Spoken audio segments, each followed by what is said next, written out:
कक्षा 10वीं प्यारे बच्चों, सुप्रभात। आज हम पढ़ने जा रहे हैं हिंदी गद्य का संक्षिप्त परिचय अथवा हिंदी गद्य साहित्य का काल विभाजन कि उसे कितने कालों में बांटा गया। हिंदी गद्य लेखन का कार्य। गद्य हिंदी में गद्य और पद्य दो होते हैं। गद्य में कहानी उपन्यास वगैरह लिखे जाते हैं और पद्य में कविता वगैरह लिखी जाती हैं। हिंदी गद्य लेखन का कार्य जो था वो 19वीं सदी में आरंभ हुआ था। कब शुरू हुआ था हिंदी लिखने का कार्य? 19वीं शताब्दी में। हिंदी गद्य के विकास में राजा शिव प्रसाद और राजा लक्ष्मण सिंह के अतिरिक्त भारतेंदु हरिश्चंद्र तथा देवकी नंदन खत्री ने अपना भरपूर योगदान दिया था। आचार्य महावीर प्रसाद द्विवेदी के प्रयत्नों से हिंदी की खड़ी बोली का संस्कार इसे शुद्ध रूप प्रदान करने में सफल हुआ। हिंदी गद्य को कितने कालों में बांटा गया? हिंदी गद्य को 4 कालों में बांटा गया। सबसे पहला काल कौन सा था? काल कहते हैं समय को। पूर्व भारतेंदु युग, दूसरा है भारतेंदु युग, तीसरा है शुक्ल युग और चौथा है स्वतंत्रतायोत्तर युग। पूर्व भारतेंदु युग 19वीं शताब्दी के आरंभ में कलकत्ता में फोर्ट विलियम कॉलेज की स्थापना हुई थी। कलकत्ता एक जगह थी जिसमें फोर्ट विलियम कॉलेज की स्थापना हुई थी। इस कॉलेज में कार्यरत कितने थे? 4 प्राध्यापक थे जिन्होंने हिंदी गद्य के विकास में अपना योगदान दिया, जिन्होंने इसके विकास में बहुत अपनी भूमिका निभाई। समाज सुधार आंदोलन में भी हिंदी गद्य के विकास में सहायता प्रदान की।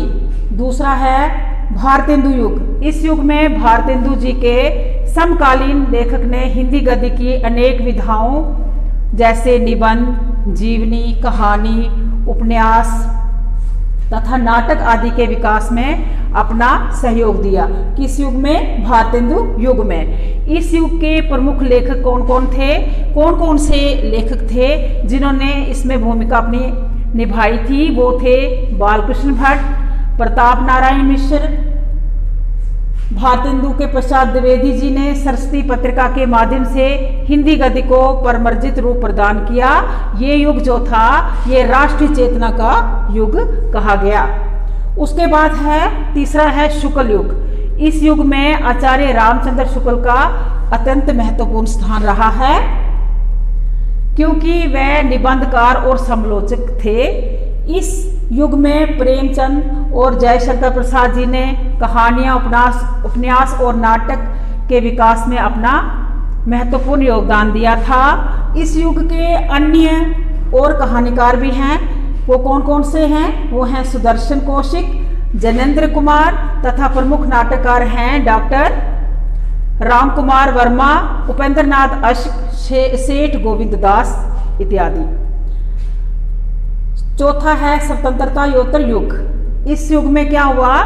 स्वतंत्रता प्राप्ति के बाद हिंदी गद्य में अनेक विधाओं का विकास हुआ। ठीक है, जैसे स्वतंत्रता के बाद हिंदी गद्य के अनेक विधाओं में विकास जो है बड़ी तेजी से हुआ। इसमें जैसे एकांकी, जीवनी, आत्मकथा, संस्मरण, रेखा चित्र तथा यात्रावृत्त आदि इस युग के प्रमुख आदि थे। इस युग के प्रमुख लेखक कौन हैं? वो है मोहन राकेश, लक्ष्मी नारायण, लाल अगे, हरिकृष्ण प्रेमी तथा सुरेंद्र वर्मा आदि। स्वतंत्रता के बाद अनेक दैनिक तथा मासिक पत्रिकाओं का भी प्रकाशन हुआ था। स्वतंत्रता के बाद ही क्या हुआ? फिर दैनिक तथा मासिक पत्रिकाओं का भी प्रकाशन शुरू हुआ जो हिंदी गद्य साहित्य के विकास में अपना योगदान दे रही हैं।